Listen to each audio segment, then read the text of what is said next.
You know, my closing remarks is I want to acknowledge the testimonies of young people like Matt, Yesenia, Julio, Paul, Michael, parents like Guillermina, who spoke specifically about how a job, a job can change their life, how it makes them feel as a human being, how it helps them take care of their little brothers, their little sisters, their cousins. For some, one story that wasn't heard here today, but frankly we all know it's real, their own children.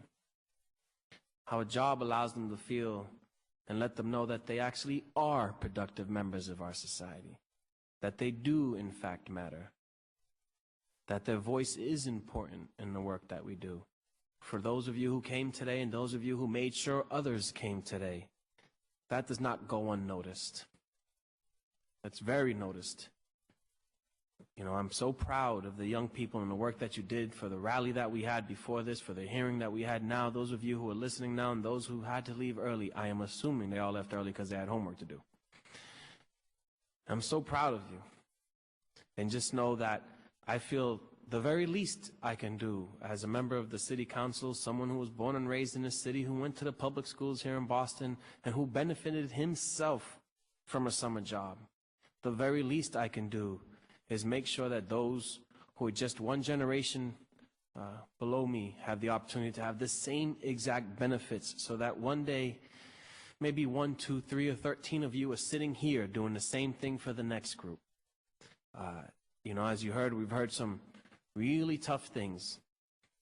The tough thing here is that, if we use 10,000 as a marker, and let me be clear, 10,000 young people working in the summer still leaves thousands of young people not working.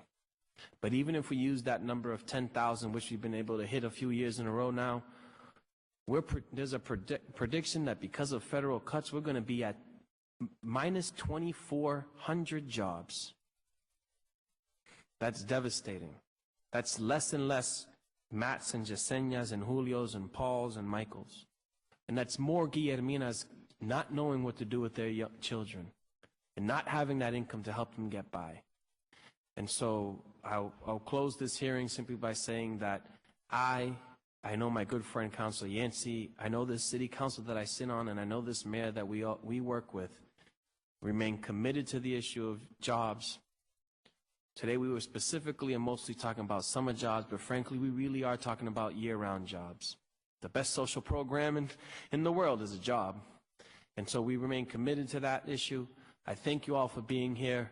We're going to continue to struggle. We're going to continue to fight. We're going to continue to advocate. And we're going to make everybody around us uncomfortable until we get to a number that's acceptable. And when we get to that acceptable number, we're going to know it wasn't enough.